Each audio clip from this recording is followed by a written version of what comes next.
The sun was just dipping behind the jagged mesas, painting the sky with streaks of blood red and burnt orange. The wind kicked up dust from the cracked earth beneath my boots as I rode into the small frontier town of Dry Gulch.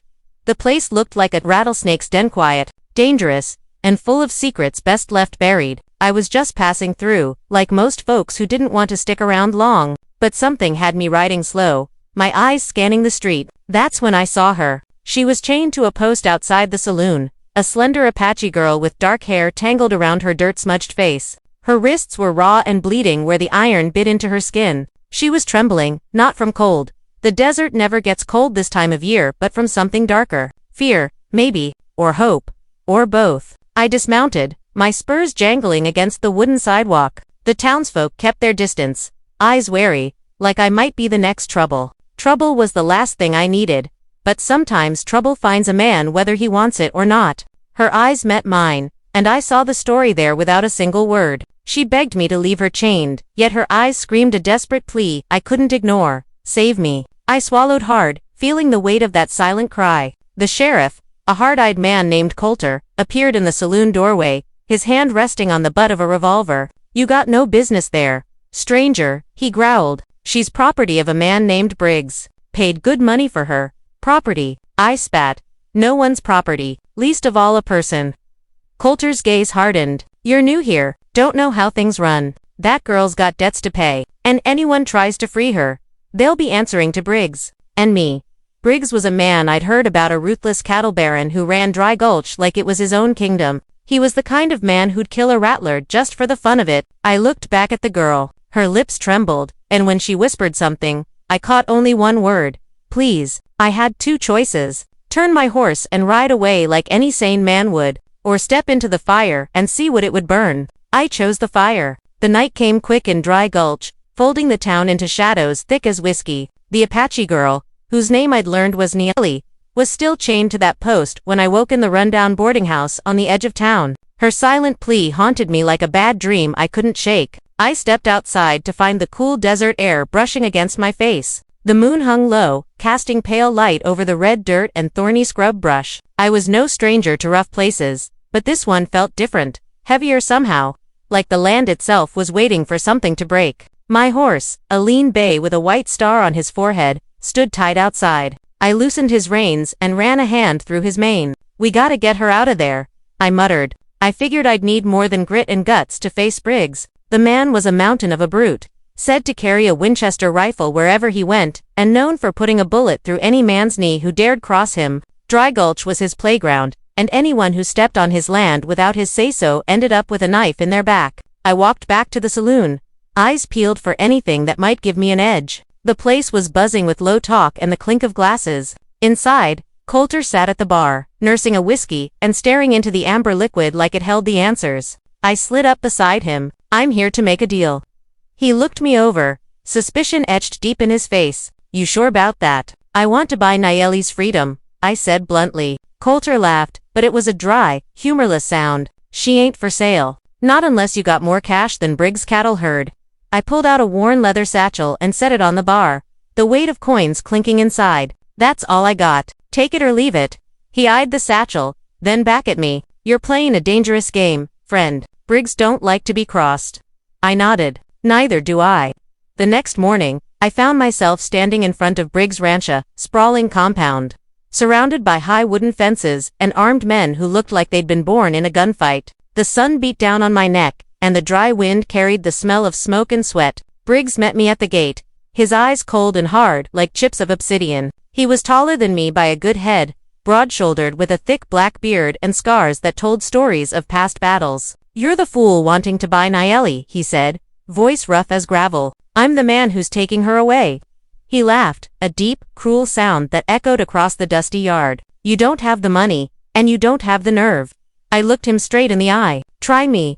Briggs motioned to one of his men. Tie him up, let's see if he talks. Two burly men grabbed me before I could draw my revolver. The chains bit into my wrists as they threw me to the ground. Briggs leaned close, his breath smelling of whiskey and death. You're a dead man in Dry Gulch, he whispered, but even as the chains dug into my skin, I felt a strange calm settle over me. Nayeli's eyes so full of pain and hope flickered in my mind. Whatever came next, I wouldn't let her down. The cold iron bit into my wrists, and the rough wood scratched against my back as they threw me into the barn. The dust and hay mixed with the stench of sweat and stale whiskey. My heart hammered in my chest, but I kept my eyes fixed on the far corner where Nayeli sat chained, her gaze locked on mine with a mix of fear and relief. Briggs' men closed the door, the heavy wooden slab slamming shut behind them. The sudden quiet felt like the calm before a storm. I forced myself to breathe steady. Panic wouldn't help either of us. Nayeli's eyes flickered with something hope, or was it fear of what was coming? I moved closer, careful not to rattle the chains. Easy now, I whispered. I'm here to get you out. She nodded, but her lips trembled. He says I'm his property, that I owe him. Property, I growled. That's just a word men like him use to make themselves feel bigger. You're not his property? Not to me. She looked down at her wrists. The chains were old and rusty, but strong. I pulled a small knife from my boot, a relic I kept for emergencies. With slow, steady hands, I began working the lock on her shackle. Suddenly, the barn door creaked. Briggs stood there, his face a mask of rage and disbelief. You think I'll let you take her? His voice was low but deadly. I stood, brushing dust from my coat. I'm taking her whether you like it or not. Briggs stepped forward, and so did his men. The barn quickly became a cage of shadows and threats. I pulled my Colt, the familiar weight reassuring in my hand. The standoff was tense, every second stretched thin like a taut wire ready to snap. Briggs sneered. One step closer, and I'll put a bullet in you. Then make your move, I said, voice steady.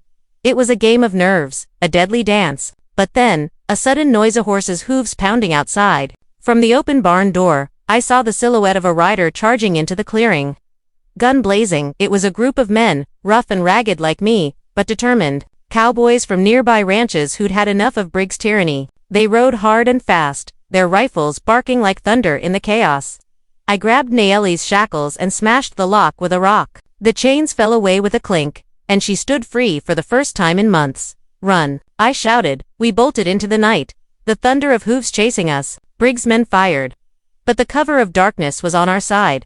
We didn't stop until the town lights of Dry Gulch were nothing but distant flickers. I looked at Nayeli, free but trembling. Where will you go now? I asked. She looked at me, eyes shining with gratitude and fear. Anywhere but here. I nodded. Then let's ride. The road ahead was long and uncertain, but for the first time since I'd met her, Nayeli walked without chains, and I swore I'd protect her till my dying breath.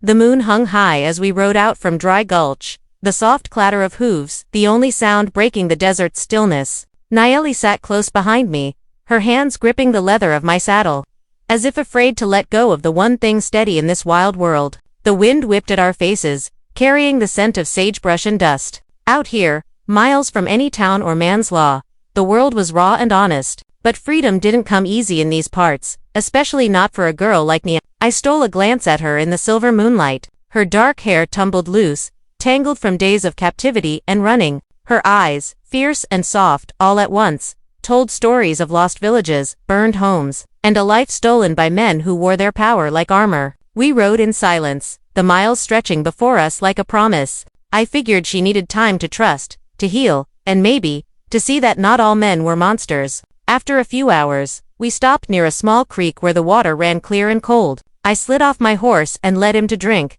then turned to Nayeli. You thirsty? I asked, offering a canteen. She nodded and took a long drink, her hands trembling. Thank you, she said quietly. For what? For saving me. I shrugged, feeling awkward. Guess I'm just a man who knows what it's like to be stuck in a place you don't belong. She looked at me then, eyes sharp. Where you from? Used to be a ranch hand near Abilene. Lost my family to rustlers when I was a kid. Learned quick that you gotta watch your back. Nayeli's expression softened. I lost mine too. The creek gurgled between us, the night alive with crickets and the distant howl of coyotes. For a moment, the past felt less heavy, replaced by the quiet strength of the open land. Where will you go now? I asked. She hesitated, then said, I want to find my people. The ones left. I nodded. Then we better start moving before dawn. As the first light painted the horizon pink and gold, we mounted up again. The land ahead was wide and wild, full of dangers, wild animals, bandits, and the law of the West, which was often as cruel as the men who enforced it. But in that moment, riding side by side through the endless plains, I felt something I hadn't in a long time. Hope, for both of us. The days blurred together as we pushed east, riding hard through the harsh sun and biting wind. Nayeli rode like a wild horse herself, strong, steady, but wary.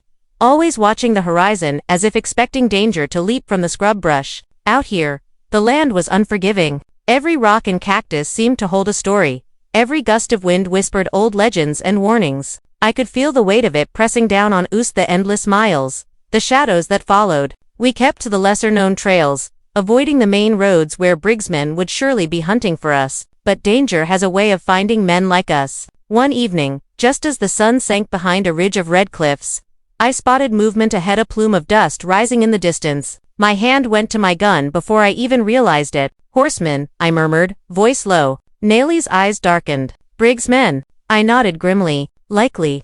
We spurred our horses forward, racing against the setting sun. The dust grew thicker, the shouts louder. I could see the glint of rifles catching the light. Split up, I shouted, making a sharp turn toward a narrow canyon. Nayeli followed without hesitation. The canyon walls rose like sentinels, casting long shadows. We galloped into the narrow pass, hoping to lose them in the maze of rocks. Shots rang out, bullets ricocheting off stone. I felt a sharp sting in my left shoulder, but I clenched my teeth and kept moving. Nayeli's horse reared, frightened by the gunfire, but she held on, steady as ever. When we finally burst out the other side, the world seemed to hold its breath. No sign of pursuers. But I knew better than to relax. We made camp under a scraggly mesquite tree, the night alive with the sound of coyotes howling in the distance. I tore a strip from my shirt to bandage my wound, careful not to let Nayeli see the pain. She watched me quietly. You're hurt.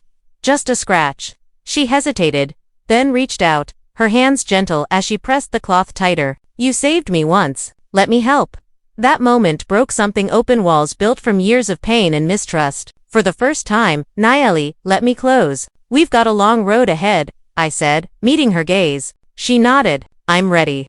The sun beat down fierce, scorching the earth beneath our horses' hooves as we pushed deeper into the rugged mountains. Each mile took us farther from Dry Gulch and closer to the hope Nayeli clung to, a hidden village where her people might still be safe. My shoulder throbbed with every move, a sharp reminder of the dangers we'd faced. But pain was nothing compared to the fire in Nayeli's eyes, a mix of determination, sorrow, and something fierce that wouldn't let her give up. That evening, we set camp beside a cool mountain stream, the water's gentle rush a balm to our aching bodies. Nayeli traced her finger along a worn map she'd drawn in the dirt, pointing toward a narrow valley nestled between jagged cliffs. There's a village there, she said softly. My grandmother told me about it. It's hidden from the world.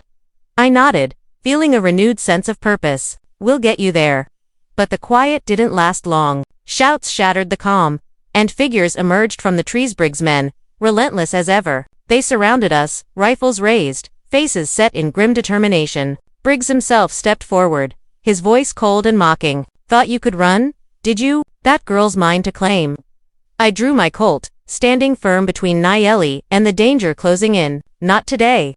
Shots rang out, echoing through the valley. The night became a whirlwind of smoke, shouts, and gunfire. Nayeli fought fiercely, her movements sharp and desperate, defending herself with a knife she'd kept hidden. The spirit of her people burned bright in her courage. I took a graze to the side, pain stabbing through me, but I held fast. We fought hard, and when the last echo faded, Briggs lay wounded, his men retreating into the shadows. Breathing heavy, I looked at Nayeli, her face streaked with dirt and resolve. We're close now, she whispered, and for the first time in this long, hard journey, I dared to believe freedom was within our reach. The sun was just beginning to rise as we pushed onward, the first golden rays spilling over the jagged mountain peaks. Every breath of cool morning air felt like a promise, like the weight of chains and fear was finally lifting. Nayeli rode beside me, her eyes scanning the horizon. Behind us, the dust cloud of Briggs men had faded into memory, swallowed by the vastness of the land. The fight had been brutal, but it had only made her resolve stronger, and mine too. After hours of riding through narrow passes and thick pines, the valley opened up before us. Hidden among towering cliffs was a small village, simple cabins nestled in the trees. Smoke curling from chimneys, the soft sound of life untouched by the cruelty of the outside world. Nayeli's lips curved into a smile I hadn't seen before, a quiet, relieved smile that spoke of homecoming. We made it, she said, voice thick with emotion. We rode into the village, where wary eyes watched from porches and doorways. But those eyes softened when they saw elders and children gathered, their faces lighting up with recognition and hope. An old woman stepped forward. Nayeli's grandmother, wrinkles deep but eyes bright and full of welcome. "You're safe now, my child," she said, pulling Nayeli into a fierce embrace. I watched the reunion, a sense of peace settling over me that I hadn't felt in years. The journey had been long and dangerous, but it had brought us here to a place where freedom wasn't just a word, but a life. As the sun climbed higher, I knew my own road was still ahead, but for Nayeli, the chains were broken. For her, this was a new beginning, and sometimes that's all a man can ask for.